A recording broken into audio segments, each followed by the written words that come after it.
Nifty 50 இன்னைக்கு first நாளே கிட்டத்தட்ட 360 புள்ளி நெகட்டிவ்ல வந்து க்ளோஸ் ஆயிருக்கு. கிட்டத்தட்ட 1.5% நெகட்டிவ். நிறைய ஸ்டாக்கோட பிரைஸ் இன்னைக்கு நெகட்டிவ்ல வந்து க்ளோஸ் ஆயிருக்கு. அதை பத்தி பார்ப்போம். நம்ம சப்ஸ்கிரைபர்ஸ் நிறைய பேர் ஐடிசி ஸ்டாக்கை பத்தி கேட்டிருந்தாங்க. நம்ம அதை பத்தி வந்து பார்க்க போறோம். நம்ம ட்ராக் பண்ணிட்டு இருக்கக்கூடிய ஒரு சில ஸ்டாக்கை பத்தி பார்க்க போறோம். நிறைய ஸ்டாக் 52 வீக் ஹையில வந்து ட்ரேட் ஆயிட்டு இருக்கு. இப்போ என்ன பண்ணலாம் அப்படின்னு பார்க்க போறோம்.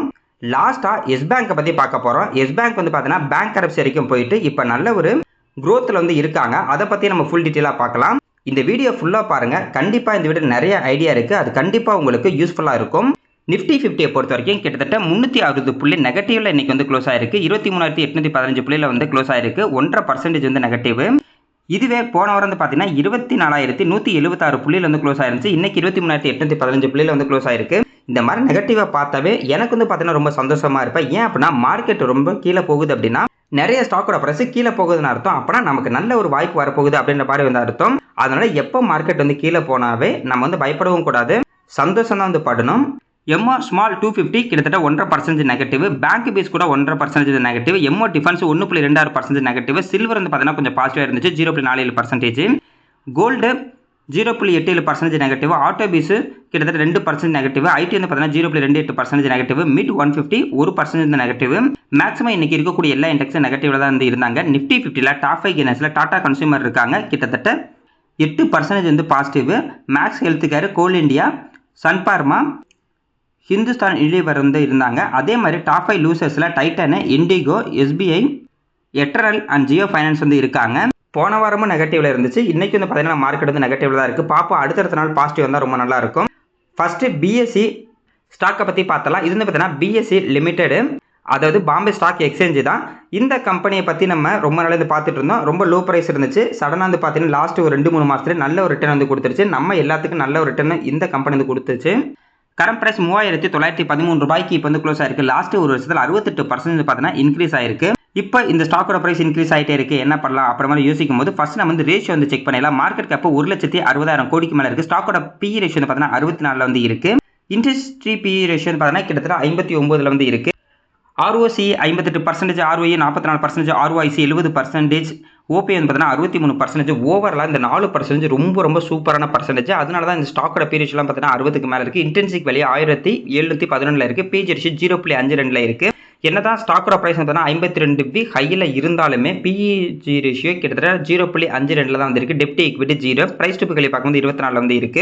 இதில் ரொம்ப பாசிட்டிவாக பார்க்குறது இதோட growth அப்படிங்கிறது ரொம்ப நல்லாவே இருக்குங்க. அதாவது இந்த கம்பெனி growth ரொம்ப நல்லாவே இருக்குது. ஸ்டாக் மார்க்கெட்டில் யார் லாபம் எடுத்தாலும் சரி நஷ்டம் எடுத்தாலும் சரி இந்த கம்பெனியோட லாபம் அப்படிங்கிறது கிடைச்சிட்டு தான் இருக்கும். அது கமிஷன் பேஸ் உங்களுக்கு வந்துட்டு தான் இருக்கும். இந்த கம்பெனி இப்போ நம்ம என்ன பண்ணலாம், ஒரு வாய்ப்பாக பார்க்கலாம் அப்படின்னு பார்க்கும்போது ஃபர்ஸ்ட் வந்து பிஇ ரேஷியோ வந்து பார்த்துடலாம். இந்த கம்பெனி பிஇ ரேஷியோ கிட்டத்தட்ட 64 இருக்கு. இதுவே இதோட ஹிஸ்ட்ரி ஹை பிஇ ரேஷியோ அப்படிங்கிறது கிட்டத்தட்ட 105 இருக்கு. அதாவது இந்த கம்பெனியோட அதிகபட்சம் பிஇ ரேஷியோ வந்து பார்த்தீங்கன்னா 105 வரைக்கும் போயிருக்கு. கம்மி வந்து பார்த்தீங்கன்னா லாஸ்ட் ஒரு 2-3 வருஷத்துல ஒரு 52 இருக்கு. ஆவரேஜ் பிஇ ரேஷியோ அப்படிங்கிறது லாஸ்ட் ஒரு 5 வருஷம் நம்ம எடுத்து பார்த்தா கூட கிட்டத்தட்ட 55 இருக்கு. அதாவது இந்த கம்பெனி பிஇ ரேஷியோ எப்பெல்லாம் 55க்கு கீழே வருதோ அப்போ நம்ம நல்ல ஒரு வாய்ப்பாக பார்க்கலாம். ஏன் அப்படின்னா கம்பெனி வந்து சூப்பரான கம்பெனி அப்படின்னு நம்மளுக்கு வந்து தெரியும்.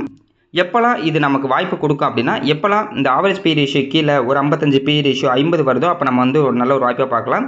இப்போதைக்கு வந்து பார்த்தீங்கன்னா 64 பிஇ ரேஷியோ அப்படிங்கிறது ஓகே தான். ஏன்னா இது அதிகபட்சம் 100க்கு மேலாம் போயிருக்கு. சூப்பரான கம்பெனி.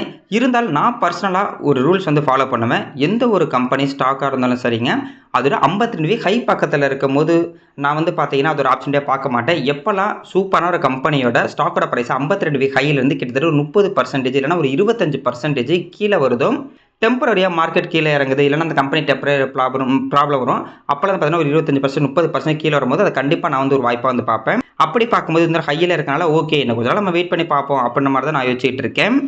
அடுத்தது வருண் பிவரேஜ் லிமிடெட்.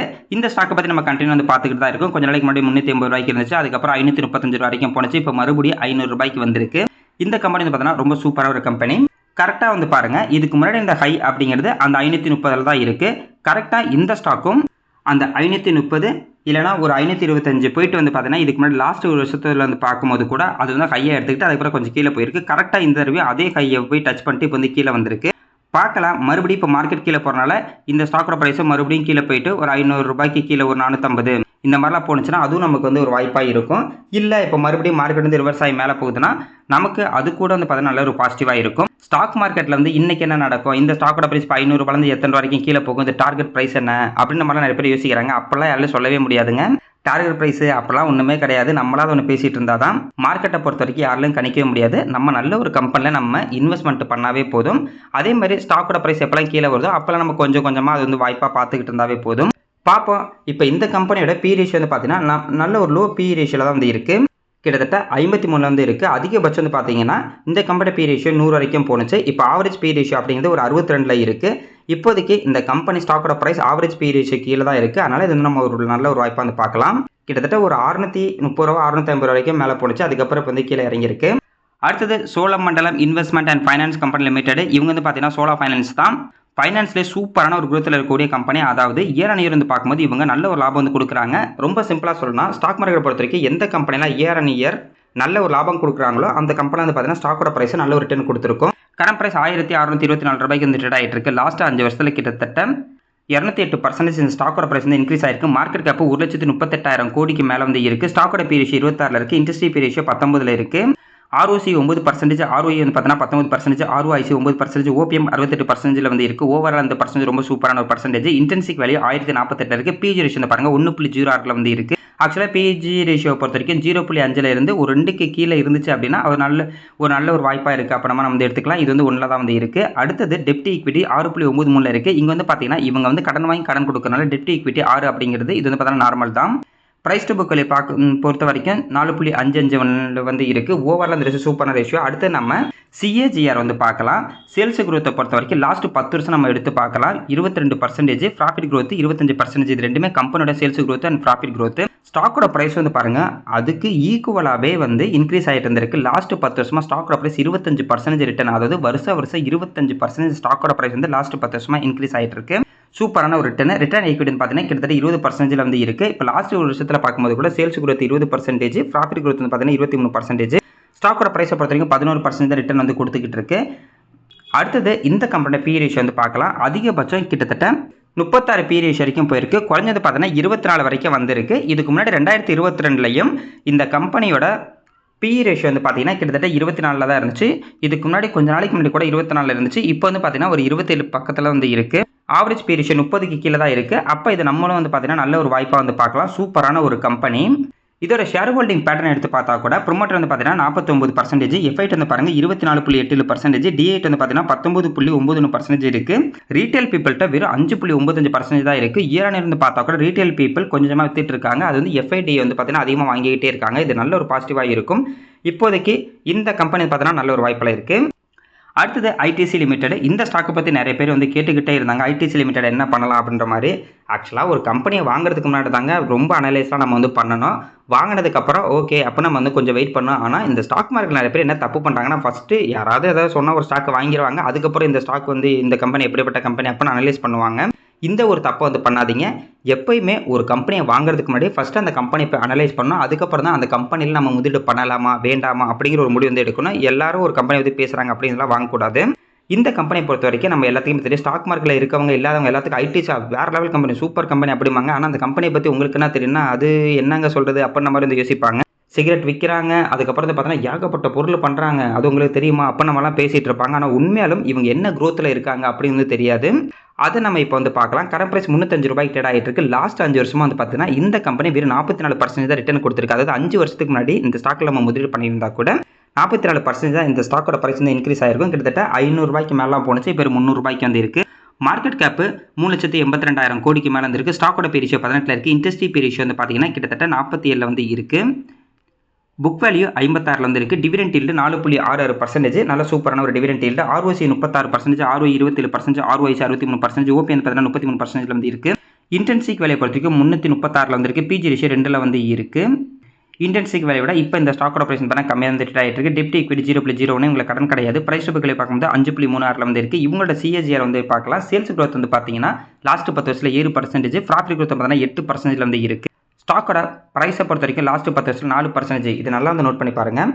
லாஸ்ட் 10 வருஷமா sales growth, profit growth 7 and 8% இருக்குது. அதே மாதிரி ஸ்டாக்கோட ப்ரைஸ் வந்து பாருங்கள், அதுக்கு ஈக்குவலாக வெறும் 4% தான் லாஸ்ட் 10 வருஷத்துல வந்து ரிட்டர்ன் கொடுத்துருக்கு. அதாவது 10 வருஷத்துக்கு முன்னாடி இந்த ஸ்டாக்ல ஒருத்தர் முதலீடு பண்ணியிருந்தா கூட வருஷம் வெறும் 4% தான் இன்க்ரீஸ் ஆயிருக்கும்.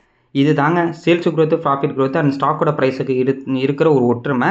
அதாவது சிம்பிளாக சொல்லணும், அந்த சேல்ஸ் growth, ப்ராஃபிட்டுக்குள்ள இருந்து இந்த கம்பெனியோட growth எப்படிங்கிறது அப்படின்னு நம்ம வந்து தெரிஞ்சுக்க முடியும். ஒரு கம்பெனியோட growth எந்த அளவுக்கு இருக்கோ அந்த அளவுக்கு கண்டிப்பாக ஸ்டாக்கோட ப்ரைஸ் வந்து பார்த்தீங்கன்னா ரிட்டர்ன் வந்து கொடுத்துருக்கும். ஆனால் லாஸ்ட் ஒரு வருஷத்தில் இந்த ஸ்டாக் வந்து பார்த்தீங்கன்னா 27% நெகட்டிவ் ரிட்டர்ன் கொடுத்துருக்கு. ஆனால் சேல்ஸ் growth, ப்ராஃபிட் growth அதே இதில் தான் வந்து இருக்குது. ரிட்டர்ன் ஈக்விட்டி வந்து கிட்டத்தட்ட 26% இருக்குது. அதனால இப்போ இந்த ஸ்டாக் வந்து பார்த்தீங்கன்னா ஸ்டாக்கோட ரேஷியோ 18 இருக்கனால இதை நம்ம வந்து ஒரு வாய்ப்பாக வந்து பார்க்கலாம். நான் growth அப்படிங்கிறது மற்ற கம்பெனிக்கு ஈக்குவலாக இருக்காது, ரொம்ப கம்மியாக தான் வந்து இருக்கும். அடுத்து இந்த கம்பெனியோட பி ரேஷியோ வந்து பார்க்கலாம். அது ஹிஸ்ட்ரி பி ரேஷியோ வந்து பார்க்கலாம். அதிகபட்சம் வந்து பார்த்தீங்கன்னா 30க்கு மேலே இருந்திருக்கு. இப்போ கம்மியானது பார்த்தீங்கன்னா 2022 ஒரு தடவை ஒரு 16, 17 இருந்துச்சு. இப்போ மறுபடியும் அதே பி ரேஷியோ நோக்கி வந்து போய்கிட்டு இருக்கு.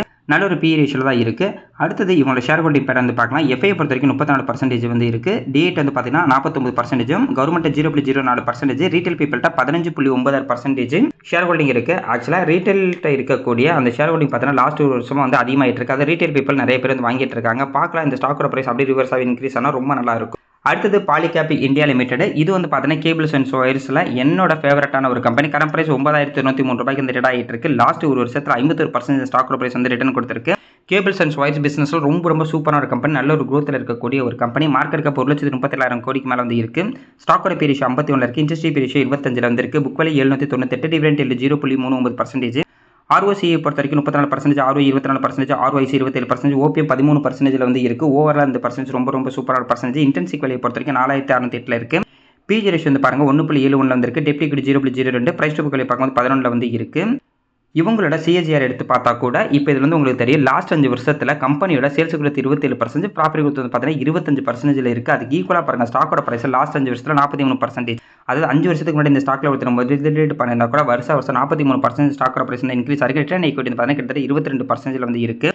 ஓவரால் அந்த பர்சன்டேஜ் வந்து ரொம்ப சூப்பரான ஒரு பர்சன்டேஜ். அடுத்தது இவங்களோட பி ரேஷியோ வந்து செக் பண்ணி பார்க்கலாம். அதிகபட்சம் வந்து பார்த்தீங்கன்னா கிட்டத்தட்ட 60 பி ரேஷியோக்கு மேலே போணுச்சு. குறைஞ்சு வந்து பார்த்தீங்கன்னா 40 வரைக்கும் வந்துச்சு. ஏன்னா புது குரூப் வந்து பார்த்தீங்கன்னா கேபிள்ஸ் அண்ட் ஒயர் பிஸ்னஸில் வராங்க அப்படின்னு நியூஸ்லாம் வந்துச்சு. அதாவது அதானிலாம் வராங்க அப்படின்ற மாதிரி இருந்துச்சு. அப்போ இந்த ஸ்டாக்கோட ப்ரைஸ்லாம் டெம்பரரியாக கீழே போணுச்சு. அது நம்ம நல்ல ஒரு வாய்ப்பாக தான் பார்த்தோம். நிறைய பேர் லாபம் வந்து எடுத்தோம். அதுக்கப்புறம் இப்போ கொஞ்சமாக இன்க்ரீஸ் ஆகி இப்போ வந்து இன்க்ரீஸ் ஆயிடுச்சு. இப்போதைக்கு இந்த கம்பெனியோட பி ரேஷியோ அப்படிங்கிறது அந்த 50க்கு மேலே வந்து இருக்குது. ஆனால் ஆவரேஜ் பி ரேஷியோ வந்து பார்த்தீங்கன்னா 45 வந்து இருக்குது. எப்போலாம் இந்த கம்பெனி பி ரேஷியோ ஒரு 45 கீழே போகுதோ அப்போ நம்ம நல்ல ஒரு வாய்ப்பாக வந்து பார்க்கலாம். இப்போதைக்கு ஆவரேஜ் பி ரேஷியோக்கு மேலே கொஞ்சம் வந்து அதிகமாக இருக்குது. ஆனால் ஸ்டாக்கோட ப்ரைஸ் 52 பி ஹை பக்கத்தில் இருக்கனால கொஞ்சம் நம்ம வந்து வெயிட் பண்ணலாம் அப்போ நம்ம வந்து யோசிச்சுட்டு இருக்கேன். அது இதுக்கப்புறம் இன்க்ரீஸ் ஆகாது அப்போலாம் கிடையாதுங்க. கொஞ்சம் நம்ம வந்து வெயிட் பண்ணி பார்த்தோம் அப்படின்னா எப்போலாம் கீழே வருதோ அது கண்டிப்பாக நம்மளுக்கு ஒரு வாய்ப்பாக வந்து இருக்கும். அடுத்தது எஸ் பேங்கை பற்றி பார்த்துடலாம். எஸ் பேங்கை பொறுத்த வரைக்கும் பேங்க் கரெக்டே போயிட்டாங்க. அதாவது இந்த பேங்க் இழுத்து மூட போகுது அப்படின்ற மாதிரி போனாங்க. அதுக்கப்புறம் பார்த்தீங்கன்னா நம்ம கவர்மெண்ட் தான் இந்த பேங்க் வந்து காப்பாற்றிருக்காங்க. ஏன் அப்படின்னா ஒரு நாட்டில் ஒரு பேங்க் வந்து கொலாப்ஸ் ஆகுது அப்படின்னா அந்த நாட்டுக்கே வந்து ரொம்ப கெட்ட பேர். நிறைய முதலீட்டாளர்கள் வெளியே இருந்து நம்ம நாட்டுக்குள்ளே வந்து இன்வெஸ்ட்மெண்ட் பண்ண மாட்டாங்க. அதனால தான் கவர்மெண்ட் என்ன பண்ணியிருக்காங்கன்னா இந்த பேங்க்குக்கு ஒரு பிரச்சனை வந்தோடனே கவர்மெண்ட் வந்து இந்த பேங்க் வந்து காப்பாற்றுறாங்க. இப்போ வந்து பார்த்தீங்கன்னா நல்லா தான் வந்து பர்ஃபார்மன்ஸ் வந்து பண்ணிக்கிட்டு இருக்காங்க. கரண்ட் ப்ரைஸ் 22 ரூபாய்க்கு வந்து ரேட் ஆகிட்டு இருக்கு. அது நம்ம அடுத்து வந்து பார்க்கலாம். மார்க்கெட் கேப்பே கிட்டத்தட்ட 71,000 கோடிக்கு மேலே இருக்குது. ஸ்டாக்கோட பி ரேஷியோ 20 இருக்குது. இண்டஸ்ட்ரி பி ரேஷியோ வந்து பார்த்தீங்கன்னா கிட்டத்தட்ட 14.8 இருக்குது. புக் வேல்யூ 16.30 ரூபா இருக்குது. Dividend yield 0, ROCE 5.98%, ROE 7%, ROIC 5.98%, OPM 59% வந்து இருக்குது. ஓவரால் அந்த பர்சன்டேஜ் எல்லாமே சூப்பரான ஒரு பர்சன்டேஜ். இன்டென்சிக் வேல்யூ 18 வந்து இருக்குது. பிஜி ரேஷியோ 0.30 இருக்காங்க. டெப்ட் ஈக்விட்டி 7.51 இருக்காங்க. இதுல வந்து பார்த்தா நமக்கு பேங்க் அப்படிங்கிறனால டெப்ட் ஈக்விட்டி இப்போ அதிகமாக தான் வந்து இருக்கும். பிரைஸ் டு புக் வேல்யூ 1.47 வந்து இருக்குது. அடுத்தது இவங்களோட சிஏஜிஆர் வந்து பார்க்கலாம். லாஸ்ட் 5 வருஷத்தில் சேல்ஸ் growth 9%, ப்ராஃபிட் growth பார்த்தீங்கன்னா 25% இருக்குது. அதே மாதிரி தான் ஸ்டாக்கோட ப்ரைஸ் லாஸ்ட் 5 வருஷத்தில் 12%. ஆனால் லாஸ்ட் 10 வருஷத்தில் 19% நெகட்டிவ் ரிட்டர்ன் வந்து கொடுத்துருக்காங்க. 10 வருஷத்துக்கு முன்னாடிலாம் இதில் முதலீடு பண்ணுறவங்க ரொம்ப நெகட்டிவ்ல இருப்பாங்க. அதுவும் வந்து நம்ம லாஸ்ட் வந்து பார்க்கலாம். ரிட்டர்ன் ஈக்விட்டி வந்து பார்த்தீங்கன்னா கிட்டத்தட்ட 4% வந்து இருக்குது. ஆனால் லாஸ்ட் 5 வருஷமாக இந்த பேங்க் வந்து பார்த்தீங்கன்னா கொஞ்சம் நல்லா வந்து பர்ஃபார்மன்ஸ் வந்து பண்ண வந்து ஆரம்பிச்சிருக்காங்க. அடுத்தது இவங்களோட ப்ராஃபிட் அண்ட் லாஸ் ஸ்டேட்மெண்ட் வந்து செக் பண்ணி பார்க்கலாம். மார்ச் 2015 ரெவன்யூ வந்து பாருங்க 11,572 கோடியாகவும், நெட் ப்ராஃபிட் வந்து பார்த்தீங்கன்னா 1,997 கோடி. அதுக்கு அடுத்த வருஷம் வந்து பார்த்தீங்கன்னா நல்ல ஒரு ரிட்டர்ன் தான் கொடுத்தாங்க. நல்ல ஒரு ரெவன்யூ இன்க்ரீஸ் ஆனிச்சு, நெட் ப்ராஃபிட் இன்க்ரீஸ் ஆனிச்சு. அதுக்கப்புறம் வந்து பார்த்தீங்கன்னா ஏதோ ஃப்ராட் பண்ணியிருக்காங்க அப்படி இப்படின்னு நிறைய நியூஸ் வந்துச்சு. அப்போ அந்த பேங்க் வந்து கீழே சரிஞ்சவங்க தான். அதாவது மார்ச் 2020 வந்து பார்த்தீங்கன்னா கிட்டத்தட்ட நெகட்டிவ் ரிட்டர்ன் 16,433 கோடி வந்து பார்த்தீங்கன்னா லாஸில் வந்து ரன் ஆகியிருக்கு. அதுக்கப்புறம் வந்து பார்த்தீங்கன்னா நம்ம கவர்மெண்ட் வந்து டேக் ஓவர் பண்ணாங்க. இப்போ வந்து பார்த்தீங்கன்னா நல்ல ஒரு ப்ராஃபிட் வந்து கொடுத்துருக்காங்க. கிட்டத்தட்ட ரெவன்யூ மட்டும் 30,208 கோடி, நெட் ப்ராஃபிட் வந்து பாருங்கள் 3,512 கோடி வந்து கொடுத்துருக்காங்க. இந்த கொரோனா வந்து முடிஞ்சதுக்கப்புறம் நெகட்டிவ் ரிட்டர்ன் கொடுத்துட்டு இருந்தாலும் அதுக்கப்புறம் வந்து பார்த்தீங்கன்னா நல்ல ஒரு பாசிட்டிவ் ரிட்டர்ன் வந்து கொடுத்துருக்காங்க. கிட்டத்தட்ட 3500 கோடி லாபம் அப்படிங்கிறது சூப்பரான ஒரு லாபம். ஆனால் இபிஎஸ் வந்து பார்த்தீங்கன்னா மார்ச் 2015 ₹9.56 இருந்துச்சு. இப்போது பார்த்தீங்கன்னா ₹1.12 வந்து இருக்குது. அதனால என்னதான் இவங்க லாபம் அதிகரித்தாலும் ஸ்டாக்கோட பிரைஸ் கீழே இருக்கிறதுக்கு காரணம்னா இபிஎஸ் வந்து ரொம்ப கம்மியாக இருக்குது. இதுவே இபிஎஸ் வந்து மறுபடியும் ₹9, ₹10, ₹12 இந்த மாதிரி இன்க்ரீஸ் ஆகும்போது 2015-16 இந்த ஸ்டாக்கோட பிரைஸ் என்ன பிரைஸ் வச்சோ அந்த பிரைஸ் போகிறதுக்கு நிறைய வாய்ப்பு இருக்குது. இதுதாங்க வந்து காரணம். என்னதான் லாபம் அதிகரித்தாலும் இந்த ஸ்டாக்கோட பிரைஸ் கீழே இருக்கிறதுக்கு காரணம் அந்த இபிஎஸ் வந்து குறைஞ்சிருக்கு. பார்க்கலாம் அந்த இபிஎஸ்ஸை இவங்க வந்து வருஷம் வருஷம் வந்து அதிகமாக்கணும். அடுத்தது இந்த ஸ்டாக்கோட ஃபுல் சார்ட் வந்து பார்த்துடலாம். இது லிஸ்ட் ஆனதுலேருந்து இப்போ வரைக்கும் வந்து பார்த்தீங்கன்னா கிட்டத்தட்ட வெறும் 83% ரிட்டர்ன் கொடுத்துருக்கோம். அதுவும் ஒரு காலகட்டத்தில் வந்து பார்த்தீங்கன்னா கிட்டத்தட்ட அந்த 2017-18 ₹400 பக்கத்தில் இருந்துச்சுங்க. அப்போ அவங்களாம் யோசிச்சு பாருங்கள் இப்போலாம் எந்த அளவுக்கு அடி வாங்கிட்டு இருந்திருப்பாங்கன்னு. ஷேர் ஹோல்டிங் பேட்டர்ன் பொறுத்த வரைக்கும் ப்ரொமோட்டர் 0%, எஃப்ஐட் வந்து பார்த்தீங்கன்னா 46.42%, டிஐட் வந்து பார்த்தீங்கன்னா 21.81%, ரீட்டைல் பீப்பிள்கிட்ட 31% வந்து ஷேர் ஹோல்டிங் பேட்டர்ன் வந்து இருக்குது. சூப்பரான ஒரு ஷேர் ஹோல்டிங் பேட்டர்னு பார்ப்போம். இதில் வந்து பார்த்தீங்கன்னா ரீட்டைல் பீப்பிள்கிட்ட இருக்கக்கூடிய ஷேர் ஹோல்டிங் பேட்டர்ன் இன்னமும் கொஞ்சமாக குறைஞ்சி எஃப்ஐடி வந்து அதிகமாக வாங்கினாங்கன்னா ரொம்ப நல்லாயிருக்கும். ஆனால் இப்போதைக்கு பேங்க் வந்து பார்த்தீங்கன்னா நல்ல ஒரு லாபத்தில் வந்து ட்ரேட் ஆகிட்டு இருக்கு. இப்போ கொஞ்ச நாளைக்கு முன்னாடி தான் சுமிட்டோமோ மிட்ஸு பேங்கிங் கார்பரேஷன் வந்து பார்த்தீங்கன்னா இந்த எஸ் பேங்கை ஷேர் வந்து வாங்கினாங்க. அவங்களும் மிகப்பெரிய குரூப்பு. பார்க்கலாம் இதுக்கப்புறம் வந்து பார்த்தீங்கன்னா இந்த பேங்க்கோட பர்ஃபார்மன்ஸை இதே மாதிரி ரெகுலராக வந்து இன்க்ரீஸ் ஆகிடுச்சுன்னா ரொம்ப நல்லாயிருக்கும். நம்ம வெயிட் பண்ணி வந்து பார்ப்போம். இபிஎஸ் எந்த அளவுக்கு அதிகமாகுதோ அந்த அளவுக்கு ஒரு ஸ்டாக்கோட growth வந்து பார்த்தீங்கன்னா இருக்கும். பார்ப்போங்க. இன்றைக்கி மார்க்கெட் நெகட்டிவாக தான் க்ளோஸ் ஆகிருக்கு. நாளைக்கு பாசிட்டிவாக இருந்துச்சுன்னா ரொம்ப நல்லாயிருக்கும்.